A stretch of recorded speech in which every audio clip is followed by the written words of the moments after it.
No decir la verdad es lo mismo que mentir. Si la investigación de Mexicanos Unidos contra la Corrupción puso al descubierto la estafa maestra mediante la cual 11 dependencias han desviado al menos 3.4 mil millones de pesos destinados principalmente al combate de la pobreza, ahora se destapa otra cloaca.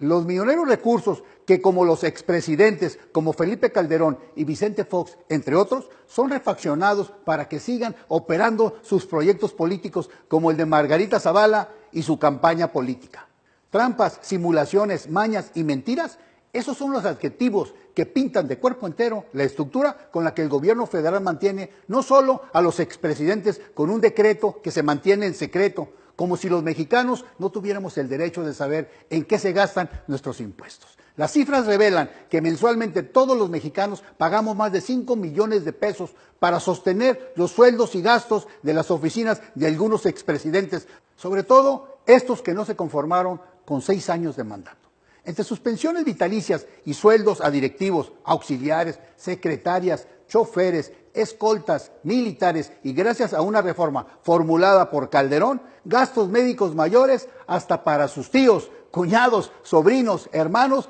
padres y suegros. Documentos de la Secretaría de Hacienda, del Instituto Nacional de Transparencia y del presupuesto de egresos de la Federación revelan que Calderón miente cuando dice que dona su pensión, pues oculta que recibe apoyos como el de su seguro de gastos médicos mayores y una plantilla de personal que consta de un director general,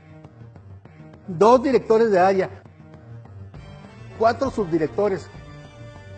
4 jefes del departamento y otros.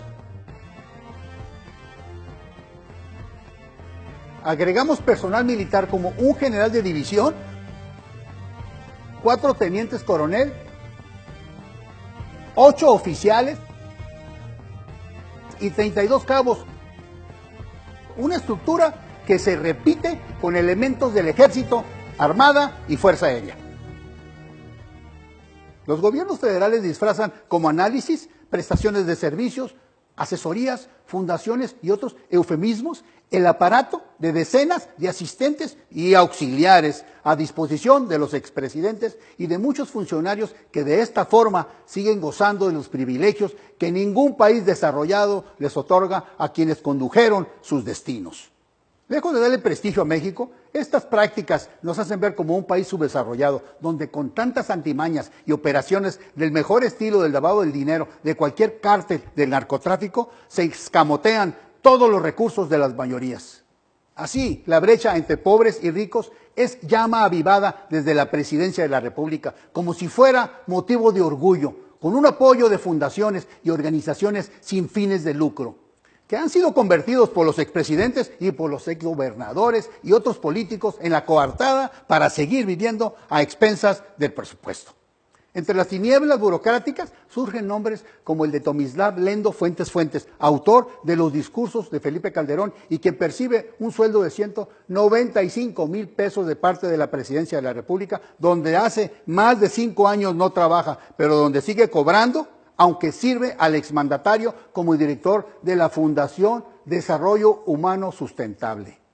Pues bien, a lo largo de casi 2 sexenios, el exdirector de discursos de Calderón ha percibido casi 20 millones de pesos entre sueldo, vacaciones y otras prestaciones reservadas exclusivamente para la casta dorada del poder.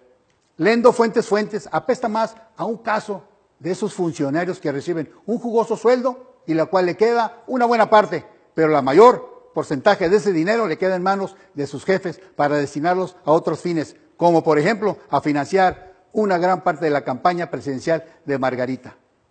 Como él, que percibe un salario equiparable al de un presidente, hay otros 25 burócratas que no le aportan ningún beneficio a nuestro país. Están a las órdenes de cada expresidente como Fox, como Zedillo, como Salinas y como Calderón, al igual que unos 80 militares por cada uno de ellos, que sirven como ballet parking o mandaderos, pero menos como hombres entrenados para lo que son, para el bien de la patria. No hay evidencias más claras de la complicidad de los gobiernos de Calderón Hinojosa y Peña Nieto que la abultada nómina que éste le paga a aquel. Esto refrenda nuestra hipótesis de que panistas y priistas se echan de lodo ante las cámaras de televisión durante el día, pero en la noche se van a la cama juntos. Calderón y Hinojosa se lavan las manos diciendo que dona su pensión a una fundación llamada Aquí Nadie Se Rinde. Sospechosamente tiene la sede en la misma calle donde el expresidente vive y había que escarbar para encontrar las ligas entre esta fundación creada en el 2005, poco antes de que llegara a la presidencia, y su proyecto político transeccional. A esto sumamos que el gobierno de Enrique Peña Nieto ha negado a revelar el decreto que avala la pensión vitalicia de expresidentes y de sus viudas entre 12 millones de expedientes. Y nos encontramos con un aparato federal que mueve millonarios recursos en la penumbra, bajo la sombra, como si se tratara de un cártel del crimen organizado. ¿Cuántos Tomislav Lendos hay en la administración pública? Zánganos mantenidos por el gobierno federal, cuyo trabajo no le abona al bienestar del pueblo, que les paga con sueldos de reyes, sino que ponen sus esfuerzos al servicio de camarillas partidistas, principalmente del PAN, del PRI y del PRD o del Partido Verde. Sí, pero para seguir gozando de una vida de jeques a costillas de un pueblo muy lastimado. Y que se entienda que no decir la verdad es lo mismo que mentir.